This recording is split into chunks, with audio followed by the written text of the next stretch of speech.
Hello students, welcome to your computer class for class 4th. Last video we have discussed about the computer generation.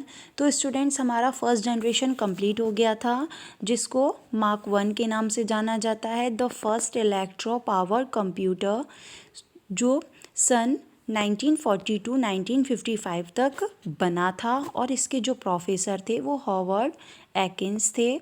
ठीक है, ये 51 feet long था, इसका जो wait था वो 5 टन था। ठीक है, इसको टाइपराइटर की सहायता से इसमें इनपुट और आउटपुट किया जाता था। ठीक है, चलिए अब सेकंड है हमारा, फर्स्ट जनरेशन में सेकंड है हमारा एनिक। ठीक है, उसके बाद एनिक का आविष्कार हुआ, द फर्स्ट इलेक्ट्रॉनिक कंप्यूटर। अब ये इलेक्ट्रॉनिक कंप्यूटर बना था। ठीक है, इसकी फुल फॉर्म है E for electronic, N for numerical और I for integrator and computer was first electronic general purpose digital computer built in 1946 by Mauchly and Picker Eckert। देखिए, जो इसका आविष्कार हुआ था वो इलेक्ट्रॉनिक जनरल पर्पस की डिजिटल कंप्यूटर को बनाने के लिए सन 1946 में मॉचली एंड पीकर एकर्ट के द्वारा किया गया था। ठीक है, it contains over 18,000 vacuum cubes, और यह अपने अंदर 18,000 यानी कि 18,000 वैक्यूम क्लीनर इसके अंदर थे। Was 1,000 times faster than mark, और 1,000 से भी ज़्यादा की तुलना में वो तेज़ था, किसकी? मार्क 1 की, है ना। एनिक वॉज 10 फीट वाइड, और जो एनिक था वो 10 फीट चौड़ा था, 100 फीट लॉन्ग और 100 फीट लंबा था, and occupied 1,800 square feet area. और वह जो कंप्यूटर था वो 1800 स्क्वायर फीट की एरिया को, क्षेत्र को कवर करता था, वो इतना बड़ा था। ठीक है, computer it could perform 5,000 additions per second that would have taken many hours in the past. It means हम ये 5,000 एडिशन एक सेकेंड में कर देता था, जो हम पहले को करने में हमें बहुत समय यानी कि बहुत घंटे लगते थे। ठीक है, ENIAC consumed almost 200 kilowatt of power, और जो एनिक जो कंप्यूटर था वो 200 पावर वाट को चलने में लेता था। ठीक है, नेक्स्ट हमारा आया फर्स्ट जनरेशन के अंदर ही हमारा आया यूनिवैक। ठीक है, यूनिवैक का फुल फॉर्म है यूनिवर्सल ऑटोमेटिक कंप्यूटर।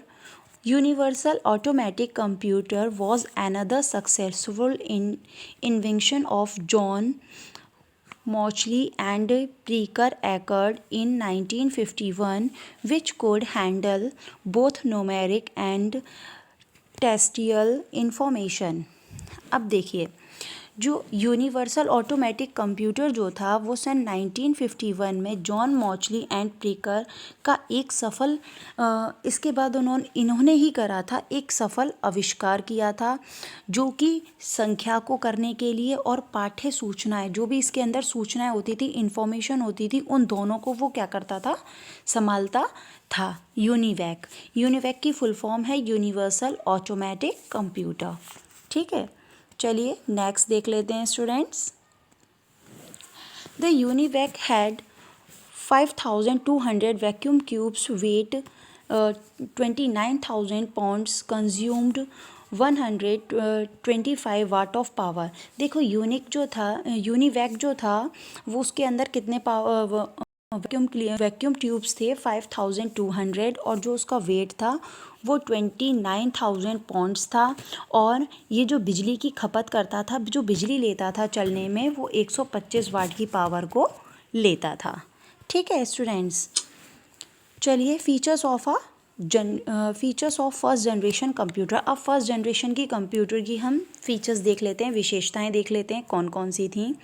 सबसे पहला है हमारा हज इन साइज़। ये जो इनकी जो अब आपने देखा होगा जितने भी फीचर्स हुए थे वो सारे हज हुए थे, बहुत मतलब बड़े बड़े थे।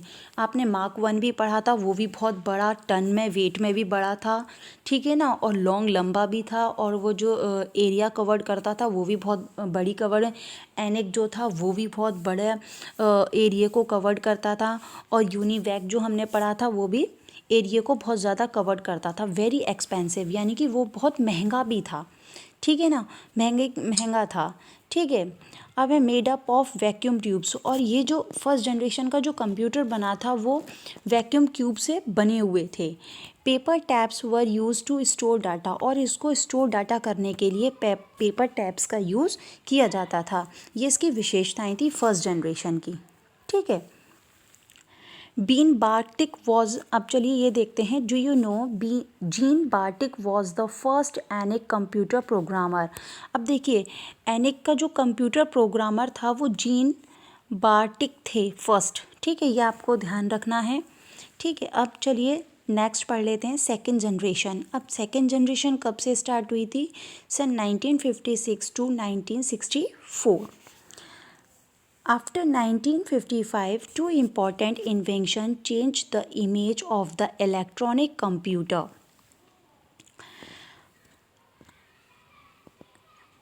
अब देखिए दूसरी पीढ़ी आई तो क्या हुआ, 1955 के बाद दो महत्वपूर्ण यानी कि इम्पॉर्टेंट आविष्कारों ने इलेक्ट्रॉनिक कंप्यूटर की छवि को, जो इलेक्ट्रॉनिक कंप्यूटर की जो इमेज थी उसको बिल्कुल बदल दिया। ठीक है, उन्होंने फिर मतलब बहुत समय समय पर, जैसे समय हमारा बदलता चला गया और नई नई चीज़ें हमारे सामने उपलब्ध होने लगी, तो उन्होंने उसे और अच्छी कंप्यूटर को और अच्छा बदल दिया, यानी कि उसकी छवि को पूरा बदल दिया।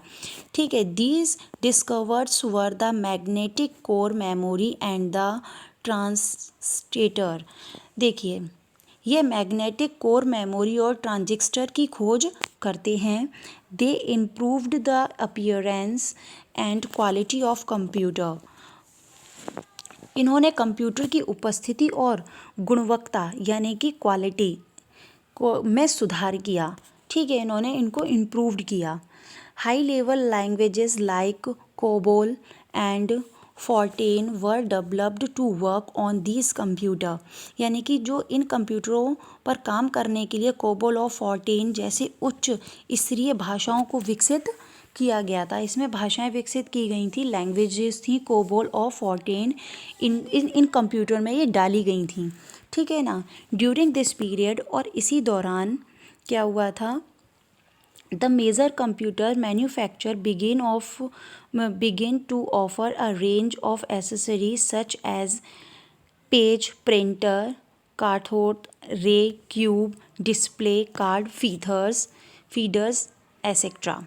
अब देखिए, कंप्यूटर प्रमुख कंप्यूटर के निर्माताओं के समान एक श्रृंखला पेश की गई, जिसको शुरू किया, जैसे उन्होंने शुरू किया, यानी कि मैन्युफैक्चर मीन्स होता है बनाना, निर्मात किया उसका किस किस का किया था इसी समय उन्होंने, एक तो उन्होंने प्रिंटर का किया था, रे क्यूब डिस्प्ले का किया था, और कार्ड फीडर का यूज़ किया था। आप दिखाई दे रहे होंगे, मैग्नेटिक कोर मेमोरी ये है, और आपकी ट्रांजिस्टर आपको ये दिखाई दे रहा है। ठीक है, अब देखिए features of a second generation. अब सेकेंड जनरेशन की फीचर्स देख लेते हैं हम। मेड अप ऑफ ट्रांजिस्टर्स, ये ट्रांजिस्टर से बना हुआ था। Magnetic tapes were used to store data, इसमें मैग्नेटिक टैप्स यूज़ किए जाते थे स्टोर डाटा में। स्मॉल इन साइज़, ये छोटा था साइज़ में, और less expensive than the first generation memory, और ये पहले फर्स्ट जनरेशन की जो जनरेशन में जो कंप्यूटर थे उसकी तुलना में ये सस्ता भी था। मोर फास्ट एंड रिलायबल, और ये फास्ट भी था और ये विख्यात भी हुआ, प्रसिद्ध भी हुआ। ठीक है, तो I hope you understand students.